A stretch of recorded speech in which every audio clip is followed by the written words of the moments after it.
So let's get started. Well, welcome everyone. Really a pleasure to have everyone, and thank you all so much for joining us. We apologize for postponing this session due to unforeseen circumstances, but we're happy to be back and happy that you returned to join us. I'm Mark Nesbitt, President and CEO of People, Places, and Spaces, and current CoreNet Global Board member, and also chair of the Connecticut Westchester Chapter Diversity, Equity, and Inclusion Committee. Unfortunately, our chapter president, Becky Nolan, is not available for the program, but on behalf of Becky and the chapter, we would like to thank the CoreNet Global New England chapter for our tremendous partnership and on our second great diversity, equity, and inclusion program. We also like to thank our board members, sponsors, volunteers, partners, and everyone that helped make our chapter the success that it is today. So what we'll have is a 45-minute session with a 15-minute Q&A, and we ask that you please place questions in the Q&A box. And for some reason, if we do not get to all of the questions, we'll retain, answer, and send to everyone after the session. Now, before I turn it over to Mark Watson, I would like to say that we're truly excited about the CoreNet Global Eastern Regional Symposium session taking place, yes, in person in Philadelphia at Drexel University. ERS is hosted by 6 chapters. For any of you that may not know, the New England chapter, Connecticut, Westchester, New York, New Jersey, Philadelphia, and the Mid-Atlantic chapters. We encourage you to attend, as it is always a wonderful and truly great experience. Let's turn it over to Mark Watkins, our great partner from the New England chapter. Thank you, Mark. Very well said. We are incredibly excited to be partnering with you and your chapter on what is going to be a phenomenal event, moving strategy to action for diversity and inclusion and equity initiatives, a vital strategy that leads to success. I know that I am extremely excited, and in speaking with my colleagues up here in the New England area, their shared excitement. I would also like to thank our board of directors, our executive committee, as well as our diversity, equity, and inclusion committee for their ongoing support of the partnership and ongoing programs to create more diversity, equity, and inclusion for CoreNet and our chapter. I'm going to hand it back to you because I want to get this started. Sounds great. And thank you, Mark. Always a pleasure. So let's welcome Dr. Dwinita Mosby Tyler. Welcome, Dr. Nita, and pleasure to have you. Thank you so much for joining us. Thank you. Talk a little bit about Dr. Nita, who has an extraordinary journey. So she's currently Chief Catalyst and founder of the Equity Project, supporting organizations and communities in building diversity, equity, and inclusion strategies. And also the HR Shop, supporting nonprofits, small businesses. Dr. Nita's 32-year background includes roles such as Senior Vice President and Chief Inclusion Officer for the Children's Hospital of Colorado, the first African-American woman to hold that position in the organization's 100+ year history. Also, Executive Director of the Office of Human Resources for the City and County of Denver, also the first African-American woman to hold that position in the 63+ year history of the agency. But also leadership roles at AT&T, Kaiser Permanente, the McKesson Corporation, and Statline.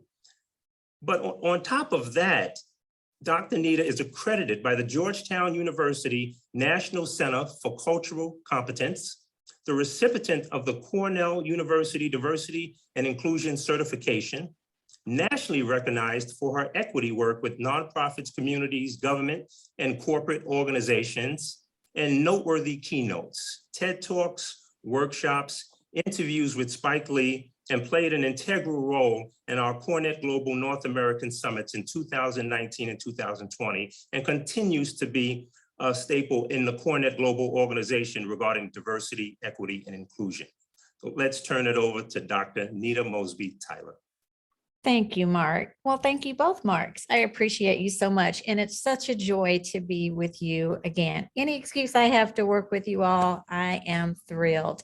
Welcome, everyone. Thank you so much for taking some time out this afternoon for what'll be a rapid speed conversation about how to really operationalize equity, inclusion, and diversity. And then, of course, spending a little time on some questions that you might have about the topics that we'll talk about today.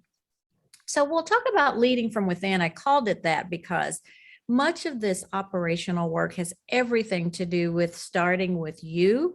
So you'll hear me talk about some organizational level things, and you'll hear me also talk about some things that are really about you and your personal reflection. And hint, hint, I have some homework for you as well. So let's get going. I want to start with a truth, not the truth, a truth. It's the world according to me. Advancing DE&I is a larger systemic problem that is so complex, leaders don't even know where to start. Now, you can raise your hand if that's you that I'm talking about. I think all of us can attest to this. It's not just one issue. When we talk about DE&I, we're talking about tackling sexism, racism, ageism, ableism. I can go on and on and on. And what happens to all of us as leaders is that we can become paralyzed in some ways around these complexities. That is a truth about this work that I want to acknowledge before we get going. Here's another truth. Another truth is we actually need to know why we're focusing on DE&I. Now, I know some of you are saying, oh my gosh, that's a no-brainer, but don't judge. I do think there are times when it's hard to explain the why.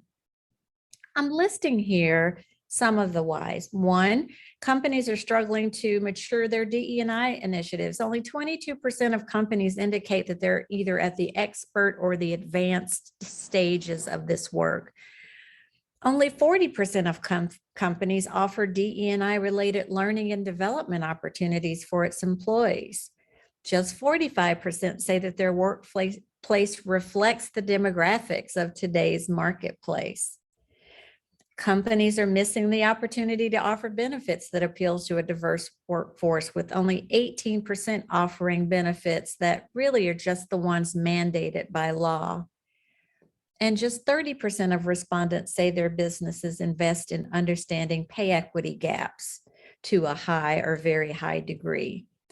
So you can see here that we have some opportunities, yet I want you to think even more deeply than this. Why is the question? Do we need to know why we're focusing on DE&I and how? And how would we explain that to others that don't understand the focus? Each of us can advance the work of DE&I through our personal allyship. And this is where I want you to start to think about you personally, not your whole system, just you.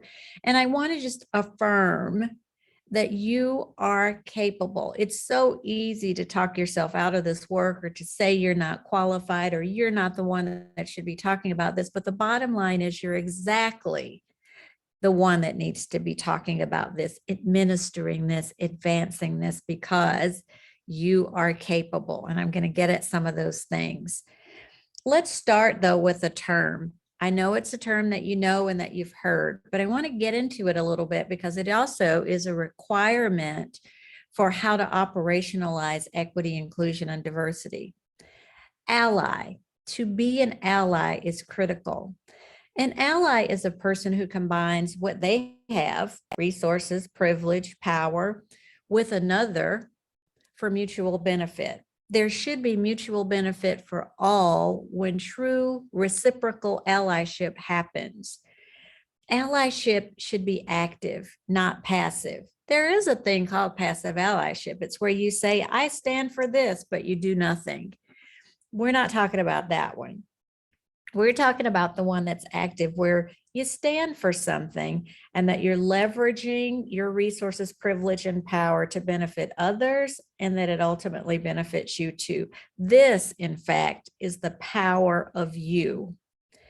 Now, when we talk about the word power, I think it's important to know what we mean when we say power. You know, in the US in particular, When we talk about power, we talk about the haves and the have-nots. Either you have it or you don't. And that's really a short-sighted way of looking at power. And I want you to be able to look at it more inclusively than that.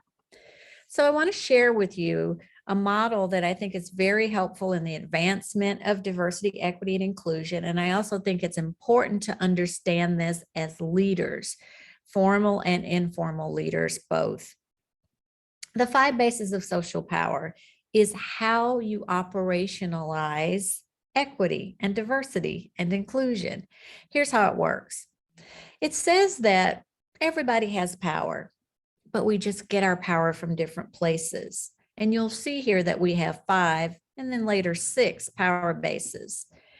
I want to walk through how it works very quickly for you. And then I think you'll generally begin to get the idea about how this relates to equity, inclusion, and diversity. So the first one is legitimate power. And what this says is you get your power from your position or your title or your rank. It says nothing about your competency. It just says your power comes from your position, your title, or your rank.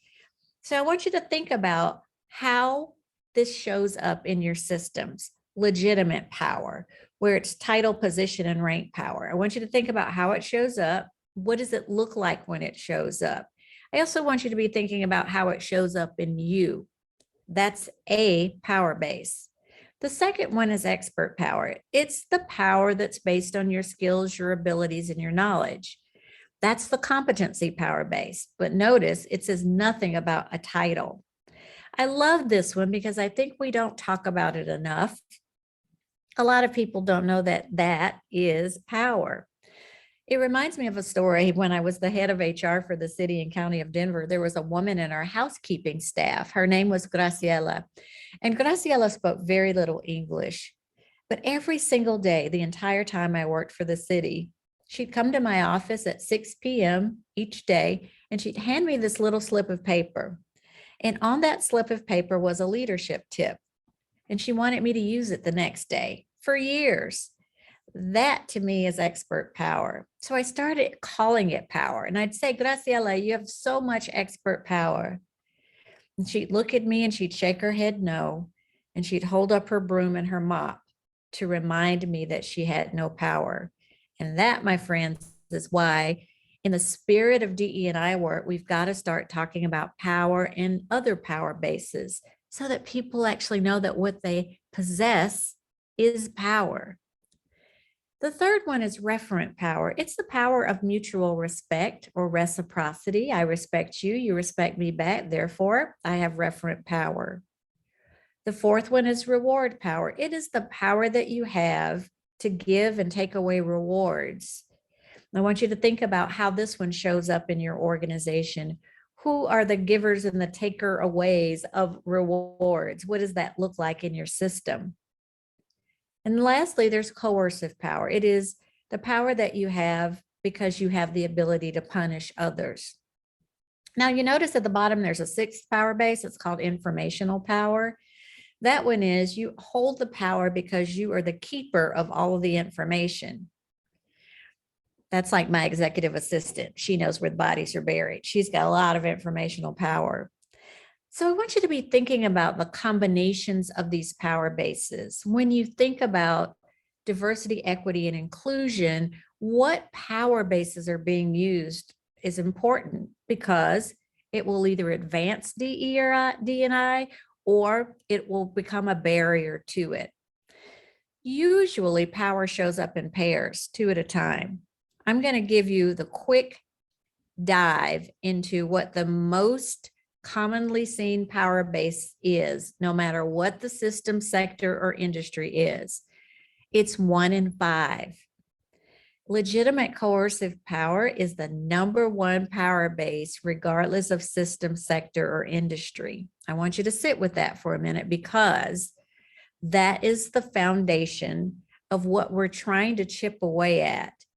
DE&I actually don't happen well sitting on a foundation of 1 in 5. So you've got to think about how to break that pattern, that cadence, that thing that we've normalized in our organizations. And you have to start to think about more empowering and or more empowered power bases that you want to see more of. Now, I'll give you another hint and then I'll move on. Number 2 and number 3, expert referent power, is ideally the power base that you want to see more of. It is the one that engages more people and respects them for their own expertise, their own lived experience. It's ideal.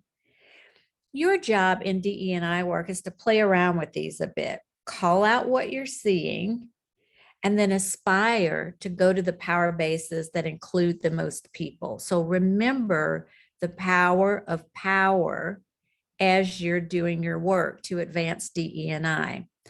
I also want to leave you with this. To ally is a verb. We don't need any more nouns. We need some more verbs.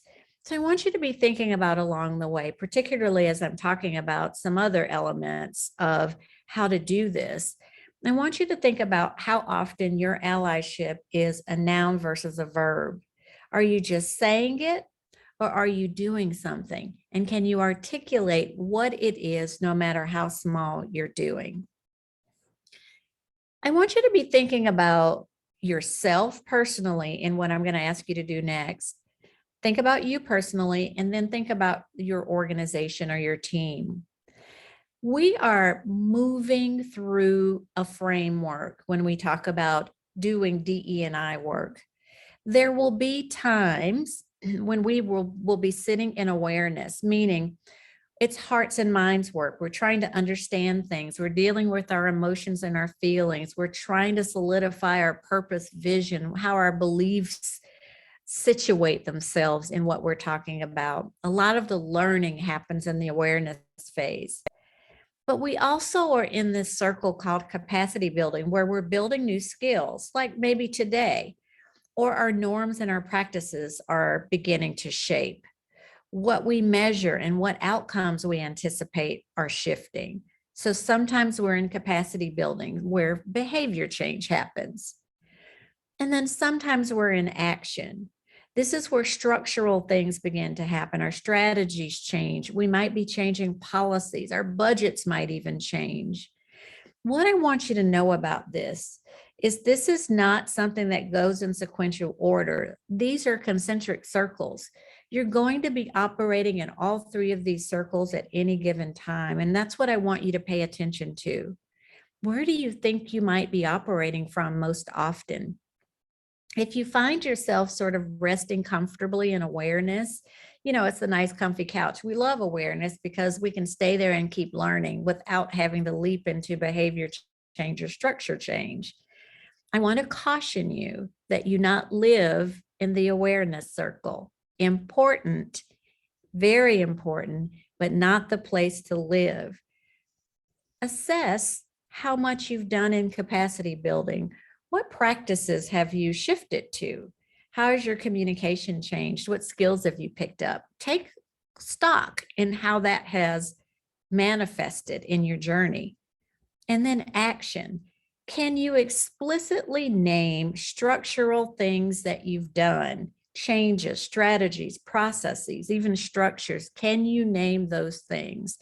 So I want you to keep these 3 concentric circles front of mind, not back of mind, because it's important for you to be able to assess where you are personally in these circles and your organization or team or system and where it is moving in these circles. Constant movement is exactly what you want. Our ability to be active in DE&I work takes everything that I said, knowing what an ally is, an active one, also thinking about the other things that I've talked about, but I also want you to be thinking about how you think. These mental models that we have can either help us to do DE&I work well, operationalizing it, or not. So I wanted to spend just a minute on mental models because I think it's very important for you to consider your own mental models. Now, warning, I'm not talking about kinds of people. I'm talking about kinds of thinking. And the fact of the matter is, every single one of us has at one time or another in our lives or in a situation, we have been in one of these 5 mental models. So let me go through them very quickly, and then I want you to take some time to reflect on when you've been in that mental model and why. Here's the first one. It's called active opposition. Mental models that are around active opposition are really rooted in being opponents of DE&I work. You say DE&I and red flags go up for them. Typically in this mental model, these are people whose minds just can't be changed. They really are pretty finessed at disrupting the work of DE&I. Although I never really give up on anybody, I'm filled with hope.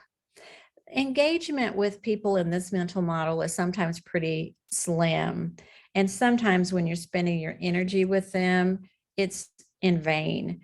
So you do have people that are in a mental model of DE&I for all kinds of reasons, including not understanding why it's important in the first place. So that's one mental model. Here's the second one. It's called passive unawareness. Passive unawareness happens because people are informed. Now, they're not pretending like they don't know, because sometimes we call people clueless and we just walk away. That's not what we're talking about here. These are people that absolutely aren't informed. They may be in the process of learning, but they're early stage in their learning. They usually are the ones in this mental model that don't have a lot of engagement in the conversation.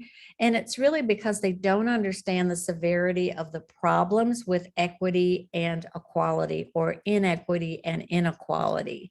So we do have mental models that are around passive unawareness. We have to be careful not to judge people that are here as if they were pretending like they didn't know.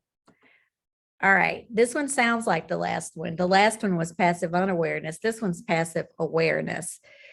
Passively aware people in this mental model, they do understand the importance of DE&I, but they don't see it as their responsibility. They see it as someone else's responsibility, and that makes them a bystander. So they think that somebody else ought to be solving the problems of inequity.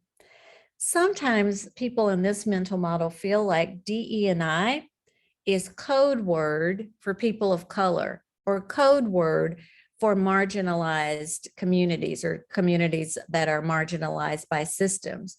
And so they never really hear themselves when you say DE&I. So it creates this sort of othering where they hear it and they immediately think it's about somebody else. That's what this mental model will do with you. And then there's active awareness. It's the fourth one. And we know about active awareness. These people that have a mental model like this are actively working to advance DE&I, and you can typically see it. You see it in DE&I practitioners or human rights activists, social justice kinds of folks.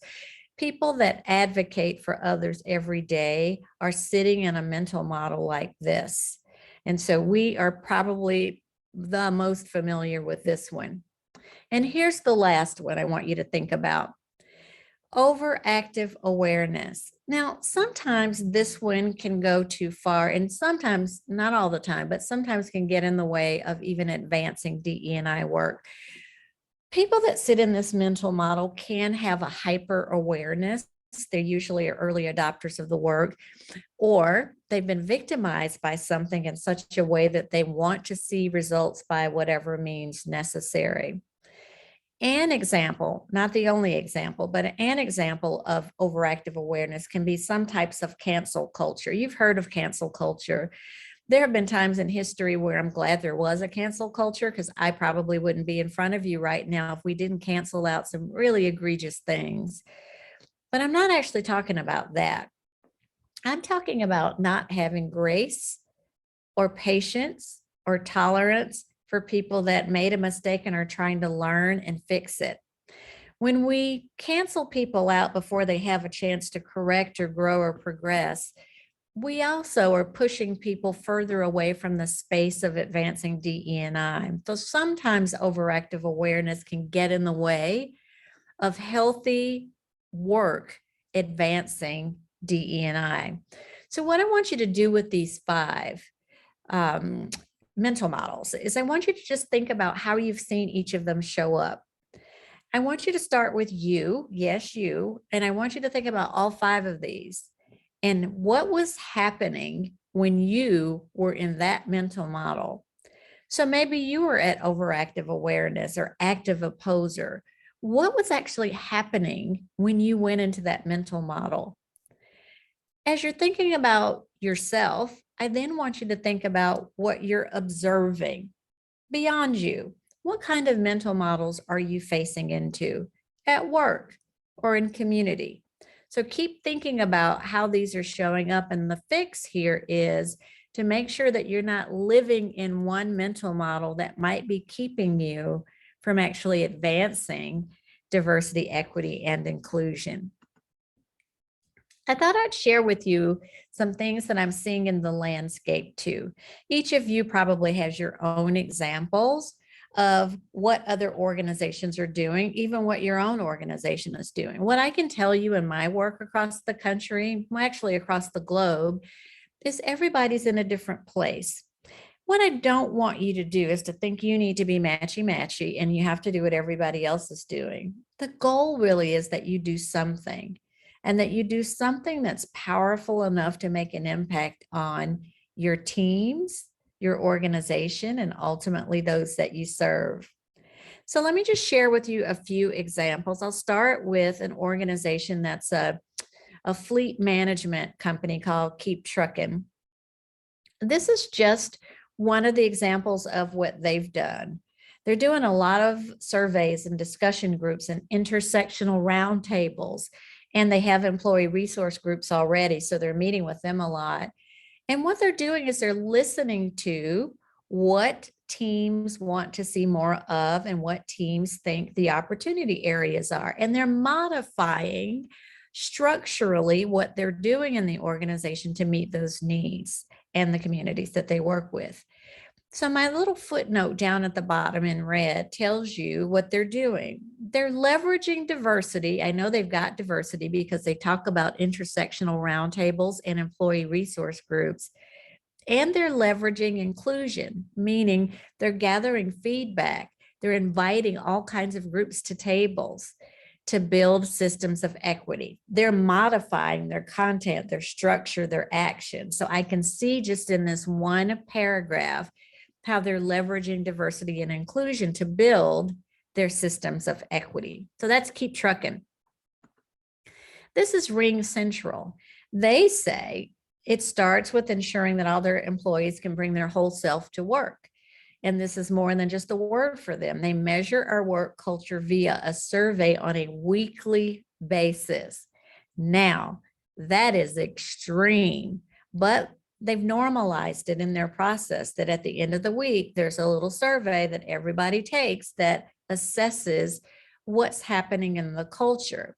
My footnote to you here is this is an example of what a deep focus on inclusion looks like. When you get deep culture work happening and you get a frequency like, we care about it so much, we want to hear from you on a weekly basis about how we might improve culture. That's the red flag in a good way that there is a deep level of inclusion work that's happening. So that's an example of that. This is Concentrix. They're a global tech company. And I won't read all of this to you, but everything that's on this screen was launched in the past 2 years with the racial awakening that was happening in the US, or that is happening in the US. All of these things are items that this organization launched into action on, including executive leadership listening tours throughout the company, and an uncomfortable truths campaign where they got to talk about hot topics real time so people weren't afraid of them. There's a gender pay equity analysis that happened as a result of that. Also, a supplier diversity program to overlay the existing procurement processes that were in place. You can just see the list of things that happen. My footnote here for you is this is just an overarchingly strong DE&I focus, but I can see through every one of the things that are here that the objective is to institutionalize equity and what they're doing. So another great example of all kinds of efforts happening. And then the last one I want to share with you is the Kaiser Permanente Bernard J. Tyson School of Medicine. You know the Kaiser Permanente system. One of the things that Kaiser Permanente over the years has struggled with is having doctors of color employed in the Kaiser system at the same level as people of color that they're serving. They really wanted their physician base to look like their patient base and look like the rest of their employee base, and it just wasn't. They realized that the pipeline was coming out of traditionally white medical schools, and those were generating traditionally white physicians. Nothing wrong with white physicians. The point is, how do you get more physicians of color coming through the pipeline? Well, they tried everything. They tried what you and I probably would have tried: scholarships, internship programs, anything to influence the existing national and international medical school pipelines. Nothing was changing the outcome.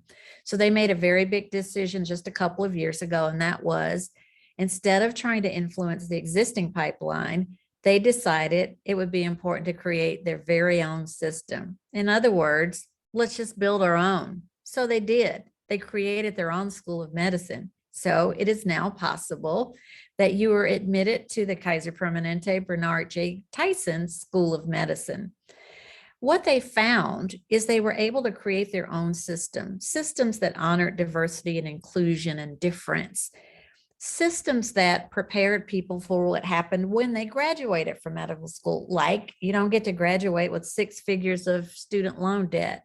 When you go to this school of medicine, you graduate debt-free because your tuition is paid for if you're working in the Kaiser Permanente medical system. What they also found is that this school elicited more doctors, candidates of color, more women. All of the diversity markers that they really wanted to influence happened because they built a system that was conducive for it. So I want you to know that sometimes, as in my footnote shares, sometimes there's just a deep focus on equity, but it may mean that you can't augment an existing system. You may have to build an entirely new one that doesn't exist, just like this one. So those are some things that are happening in the landscape. The last time I was with you, I shared this slide, but it is another step in how to operationalize this work. Consider the scale in what you're doing. Again, you want to be sure that what you're doing is not performative, not just another all talk, little action, blah, blah, blah thing that you're doing.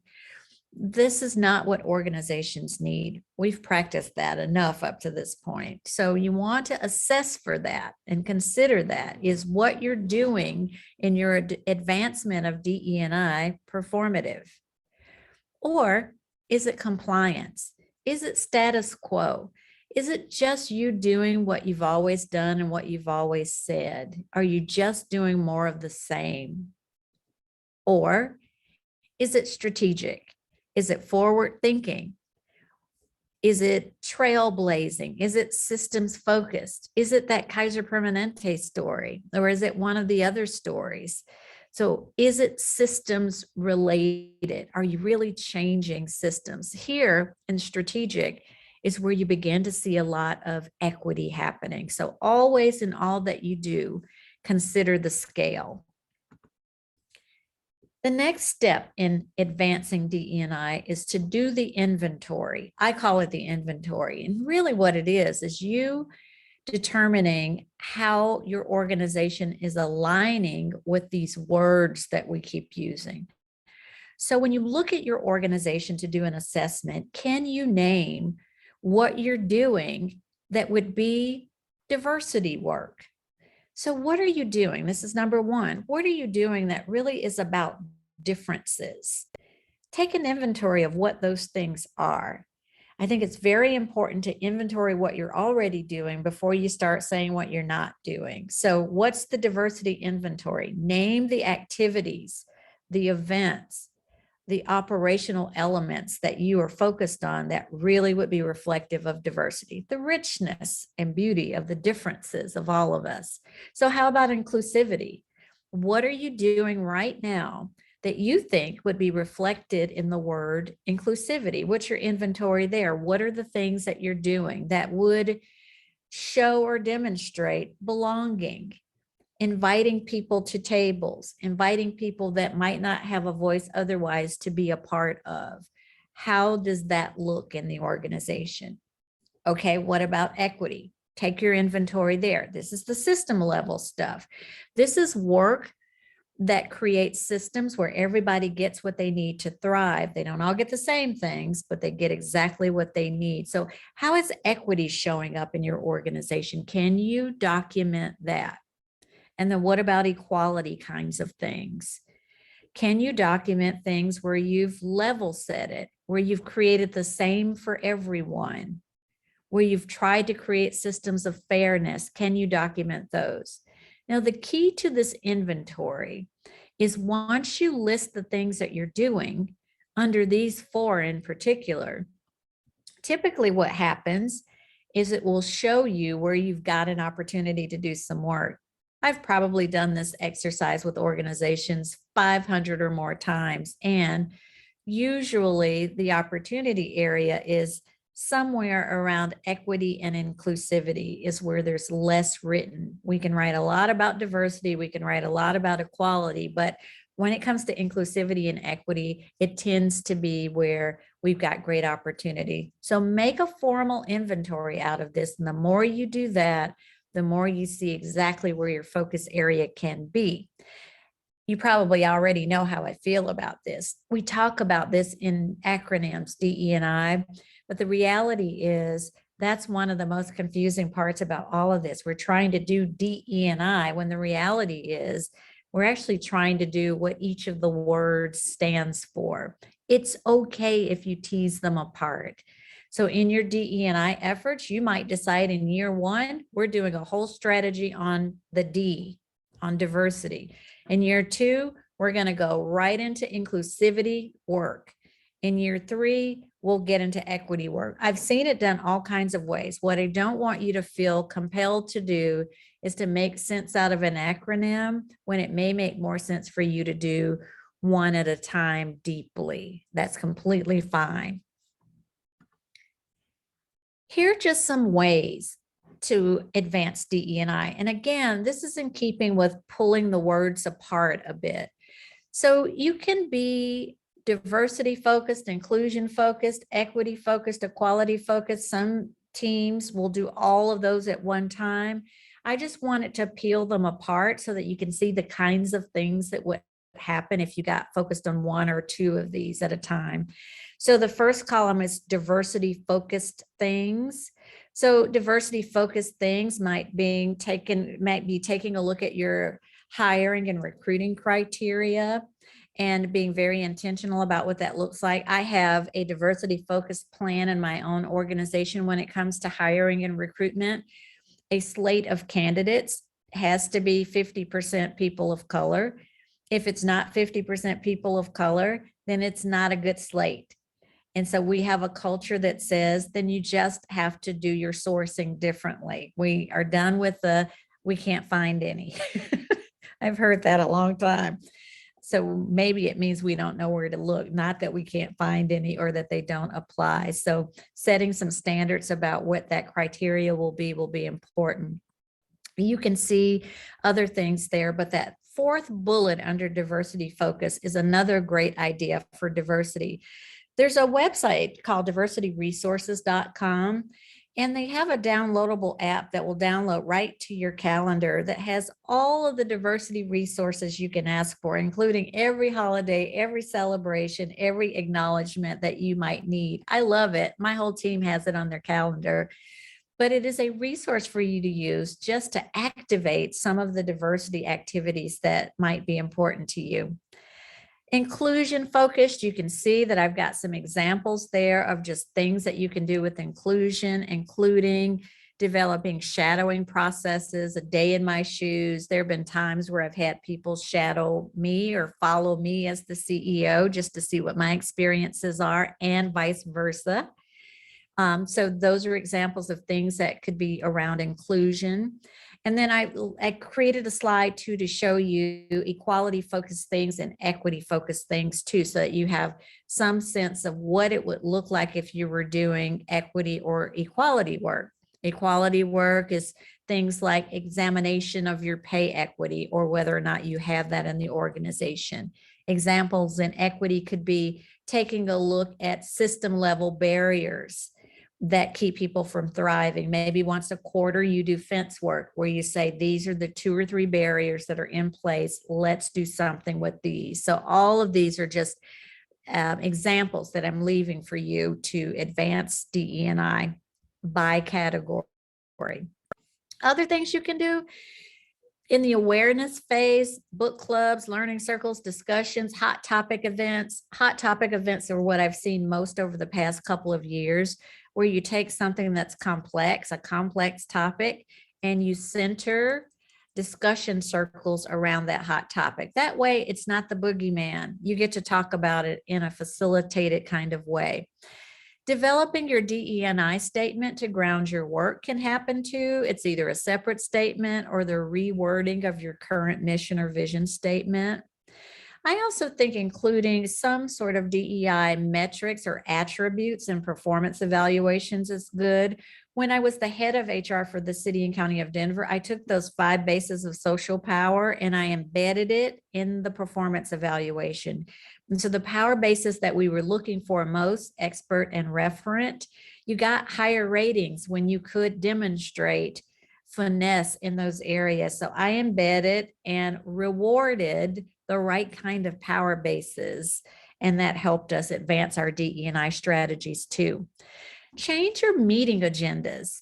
I've worked in hospital systems a lot, and at the top of the meeting, there was always that moment to talk about quality. I also think there ought to be that moment to talk about DE&I. It's the 5-minute DE&I moment that's at the top of the meeting.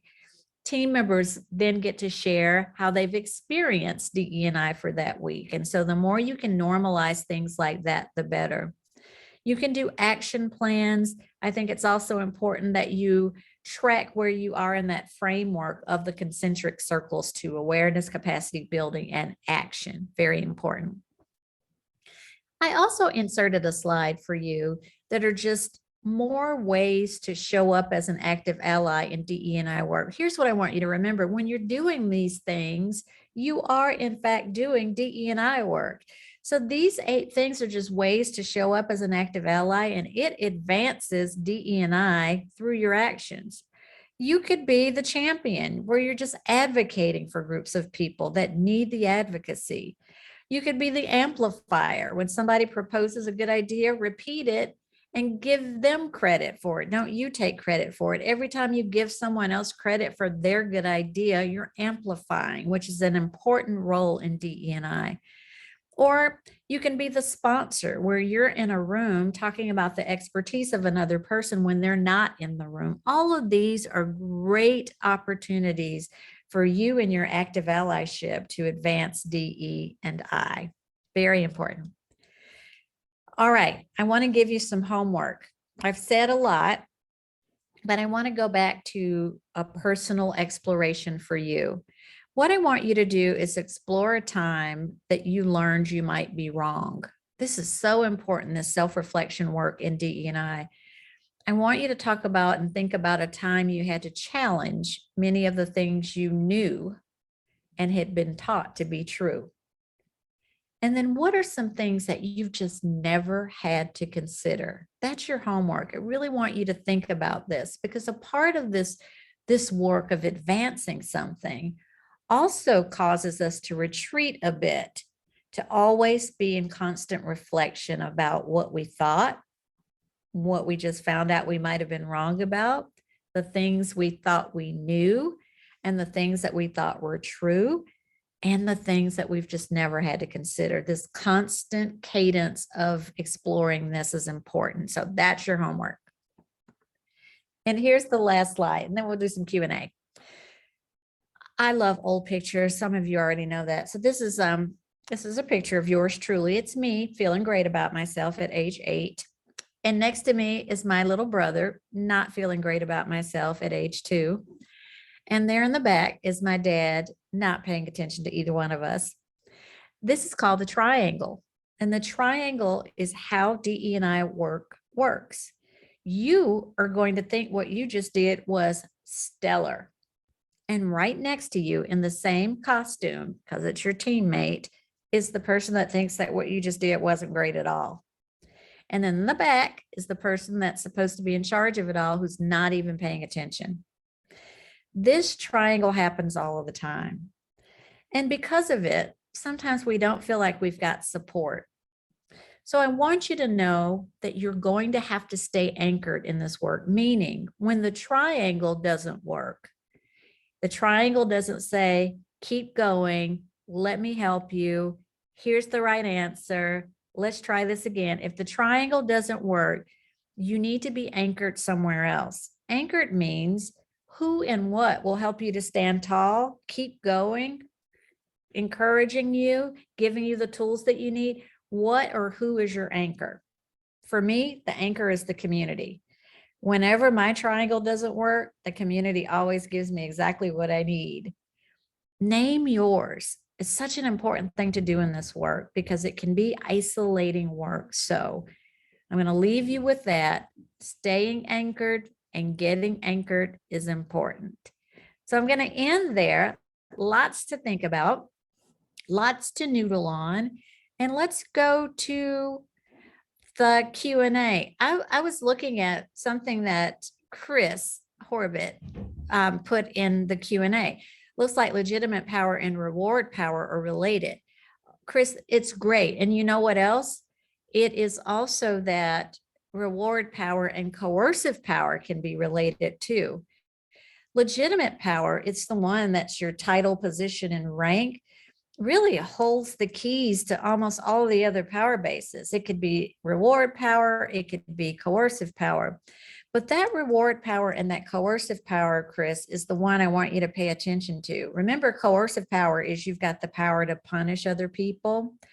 Reward power can feel and look the same as coercive power if you manipulate it. If you are always giving and taking away rewards and you don't do that in a good way, it looks and feels exactly like coercive power. And the people that use reward and coercive power aren't always people with legitimate power, but we see it, it's more visible. And so I think your comment about relationship there is an important one, and you're on to something there.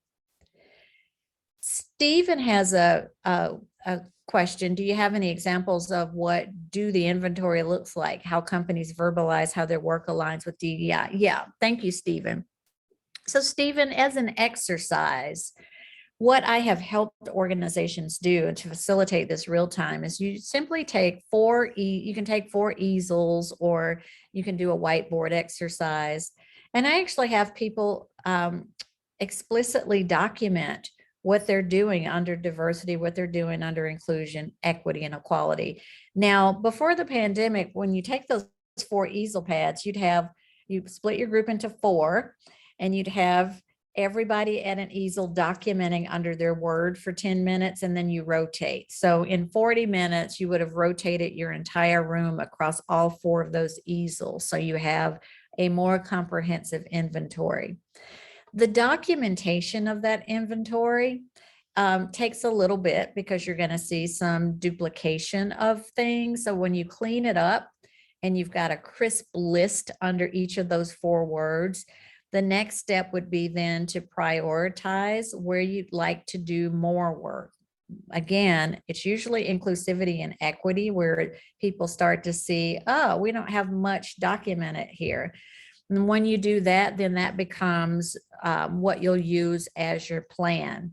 So you would be creating then an equity and inclusion plan based on how that inventory works. So it's from a brainstorming exercise to documenting it, to seeing where the deficits are, to creating a plan out of where you see the deficits. That's typically how it works.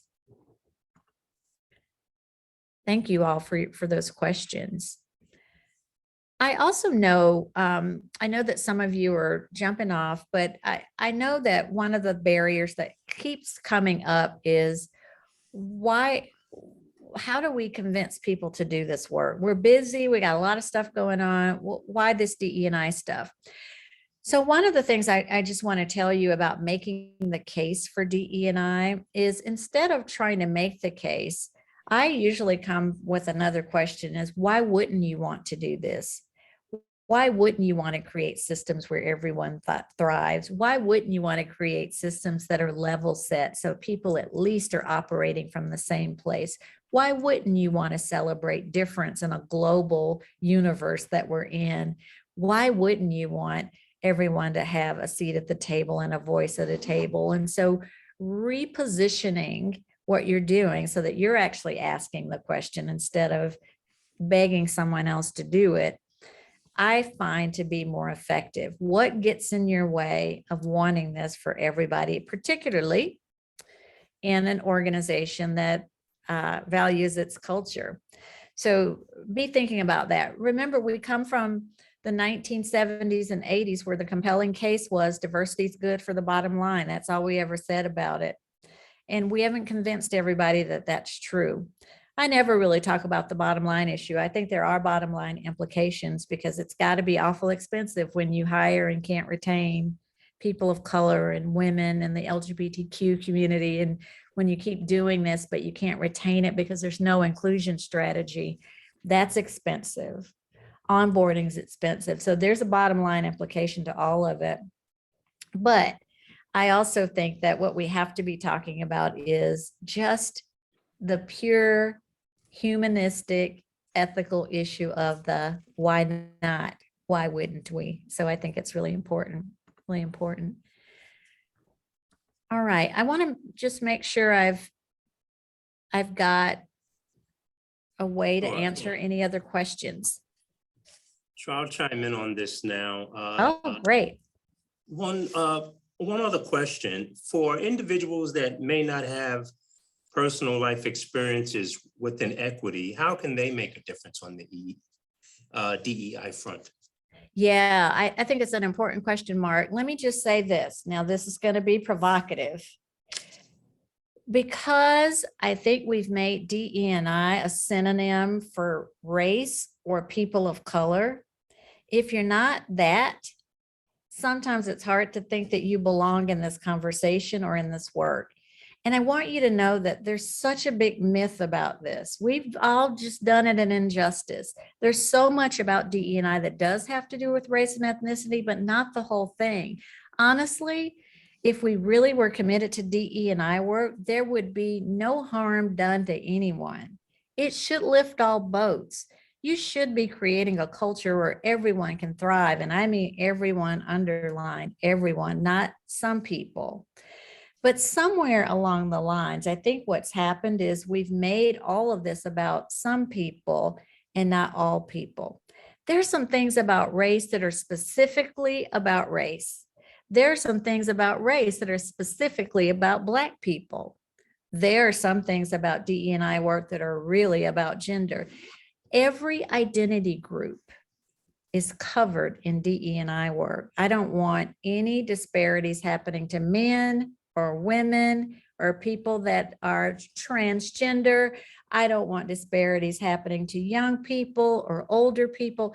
No identity group should be harmed. And so if you can think about DE&I work as being all of us instead of some of us, that answers so much of the question. And if you're thinking it's about some of us, you probably have learned that along the way, because it started out in dialogue in that way. That's what I think we're trying to break the cycle of previous ways of talking about this.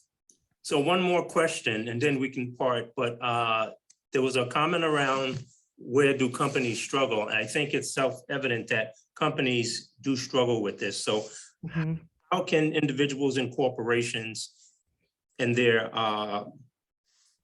colleagues, or let's say convince their managers that the DEI efforts are worth the investment? Yeah, I actually do think one of the things that I have seen, Mark, be really helpful is centering conversations around hot topics.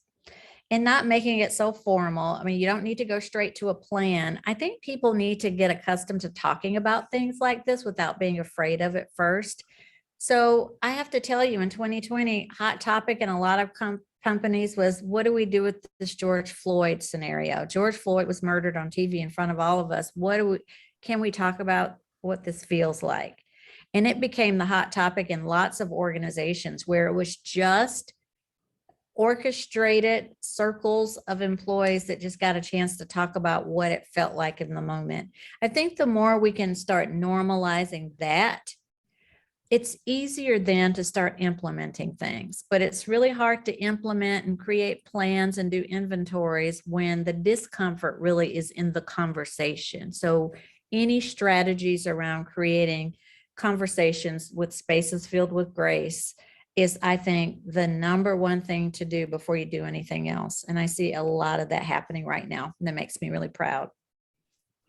Okay, great. We're at the top of the hour. Dr. Dwinita Mosby Tyler, thank you so much for an amazing, great session. And we appreciate your DE&I expertise to help further more inclusive experiences for everyone. And we trust this session was informative for all our participants, and we look forward to more sessions in the future. Thank you so much. And thank you everyone for joining us. Thank you, everyone.